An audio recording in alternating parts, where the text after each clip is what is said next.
Assalamualaikum, welcome to my channel.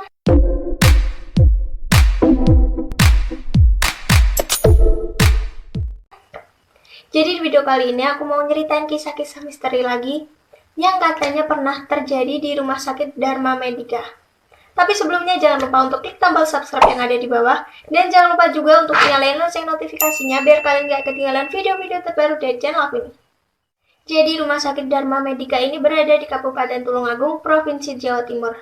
Tempat tinggalku ini guys. Jadi pada awalnya Rumah Sakit Dharma Medika ini sama kayak rumah sakit lainnya. Tapi karena mahalnya biaya operasionalnya, rumah sakit itu bangkrut dan bangunannya ditinggalin gitu aja. Beberapa dari kalian mungkin udah pernah denger ya tentang cerita-cerita horor dari rumah sakit ini. Aku dulu juga pernah denger desas-desusnya kalau sekarang mungkin rumah sakitnya udah rusak dan gak keurus gitu. Oke, jadi di sini aku mau nyeritain ke kalian 2 kisah horor yang pernah terjadi di rumah sakit ini. Kisah yang pertama ini kayaknya terjadi sebelum Rumah Sakit Dharma Medika ini berhenti beroperasi ya. Jadi waktu itu ada seorang wanita yang telah berusia 55 tahun bernama Aminah. Dia lagi dirawat di rumah sakit tersebut karena penyakit liver yang lagi dideritanya. Dokter udah mendiagnosis kalau umur Aminah gak akan lama lagi dan minta sama pihak keluarga untuk bisa ngiklasin. Soalnya mata sama kukunya udah berwarna kuning. Dan karena sang nenek itu terhitung terlambat untuk dibawa ke rumah sakit. Walaupun demikian, pihak keluarga tetap berusaha dan berharap agar Aminah dapat kembali sehat seperti semula. Kan wallahualam gak ada yang tahu. Sehingga mereka memesan kamar kelas VIP agar Aminah mendapatkan perawatan secara intensif dan maksimal. Selama di rumah sakit, Aminah pun diperiksa oleh dokter dan perawat, mulai dari pagi, siang, sore, sampai malam hari. Di waktu-waktu biasanya, dokter selalu ditemani sama perawat kalau mau memeriksa Aminah. Tapi suatu ketika ada pemeriksaan yang dilakukan pukul 2 dini hari. Aminah diperiksa oleh seorang perawat yang sudah cukup tua, kayak seumuran sama Aminah. Setiap harinya, tim dokter juga selalu berpesan kepada pihak keluarga agar dapat segera mengikhlaskan Aminah, mengingat kondisi Aminah yang kian hari kian memburuk. Namun pada hari ke-7, tim dokter terkejut karena melihat kondisi Aminah yang tampak segar bugar. Dari pemeriksaan diketahui kondisi dari Aminah semakin membaik. Hal ini tentu berbanding terbalik dengan hasil pemeriksaan pada 6 hari sebelumnya. Aminah pun bertanya kepada dokter dan perawat yang biasa memeriksanya pada pukul 7 malam terkait kemana suster yang biasa memeriksanya pada pukul 2 malam. Aminah ingin mengucapkan banyak terima kasih kepadanya. Maaf, kucingku berisik. Ayo. Maaf ya guys, kucingku lari-larian di sini. Lagi berantem 2. Mohon maaf.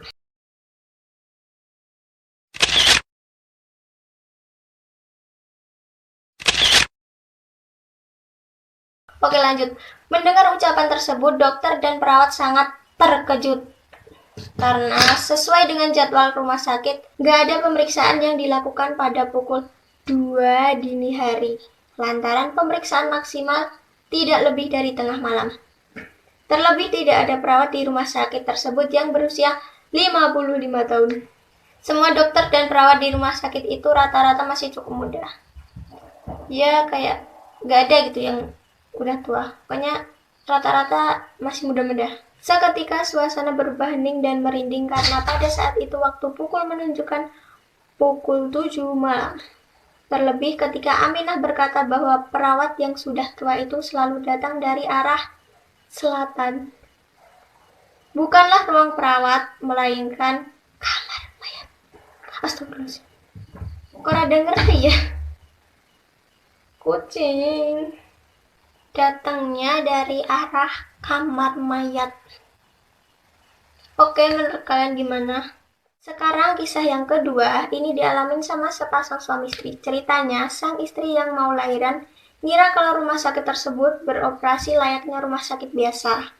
Mereka ngelihat kalau rumah sakit itu kondisinya masih rame dan mereka juga ngelihat ada satpam, suster, dokter, dan kayak pasien-pasien lainnya masih ada gitu. Tapi suami istri tersebut menyadari fakta sebenarnya beberapa hari setelahnya, yaitu ketika berniat kontrol ke rumah sakit, mereka menemui sebuah bangunan yang kosong, rusak, terbengkalai, dan sepi. Pokoknya udah kayak nggak keurus gitu. Karena posisi rumah sakit itu ada di sekitar pesawahan, pasangan suami istri tersebut bertanya kepada seorang yang sedang mencari rumput di situ. Dan betapa kagetnya mereka waktu tahu kalau ternyata rumah sakit itu udah tutup lama. Yang lebih nyeremin lagi, pasangan suami istri itu masih memiliki obat dan resep atas nama rumah sakit Dharma Medika. Lantas, dari mana sesungguhnya obat dan resep tersebut? Siapa yang ngasih ya, Bun? Apa ini? Ada resep, ada obat, tapi nggak tahu siapa yang ngasih. Nah, itu tadi kisah horor dari rumah sakit Dharma Medikanya. Kayaknya rumah sakit ini tuh udah terkenal gitu, sampai mana-mana ceritanya ini. Mungkin semua juga udah pernah dengar kisah-kisah yang pernah terjadi di rumah sakit itu. Tapi menurut kalian lebih serem yang kisah pertama apa yang kedua? Kalau menurutku sih yang kedua ya, soalnya terjadi waktu rumah sakitnya udah tutup. Gak ada siapa-siapa dapat obat sama resep. Jadi segitu dulu videoku kali ini. Semoga bisa hibur kalian dan aku mau ngucapin terima kasih karena kalian udah mau nonton video ini. Dan jangan lupa buat like, comment, share, dan subscribe.